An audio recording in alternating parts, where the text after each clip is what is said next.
Most significant evenings of tension that Jerusalem has seen in several years.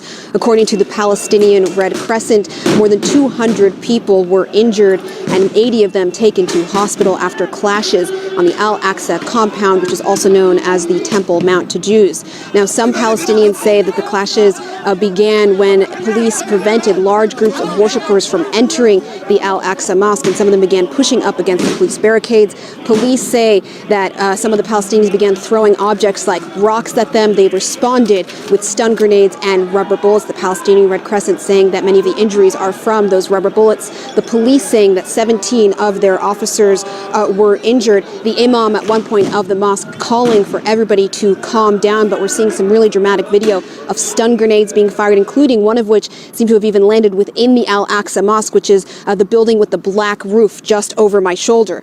But this is not happening in a vacuum. Tensions have been boiling in Jerusalem for several weeks. There were clashes at the Damascus Gate entrance to the old city of Jerusalem when police were preventing Palestinians from congregating in the plaza outside of the gate, a popular thing to do, especially during Ramadan. During one of those evenings of clashes, there was a march of several hundred Jewish extremists who at one point were chanting "Death to Arabs." That inflamed tensions quite a bit. And there have been one-off incidents of violence, Palestinian on Israeli, Israeli on Palestinian, that we're seeing in the city as well.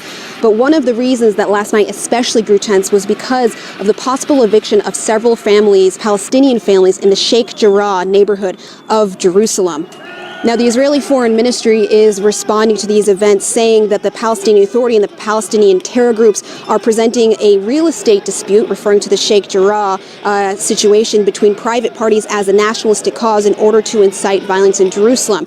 There have been an incoming of statements of worry from various countries and international organizations. The U.S. State Department putting out a statement saying that there is no excuse for violence, but such bloodshed is especially disturbing now, coming as it does on the last days of Ramadan. The State Department is calling on Israeli and Palestinian officials to act decisively to de-escalate the tensions and bring a halt to the violence. But there is growing concern that things will only get worse because Saturday evening is one of the holiest nights of Ramadan, and then Monday is what's known as Jerusalem Day. It's the day that Israelis mark the day that Israel took control of the Western Wall in the Old City. And Monday, we may also actually see a decision from the Supreme Court on those possible evictions of the Palestinian families in Sheikh Jarrah. So a confluence of events, many worries here that this city that has already seen tensions boiling over, that things could potentially get worse.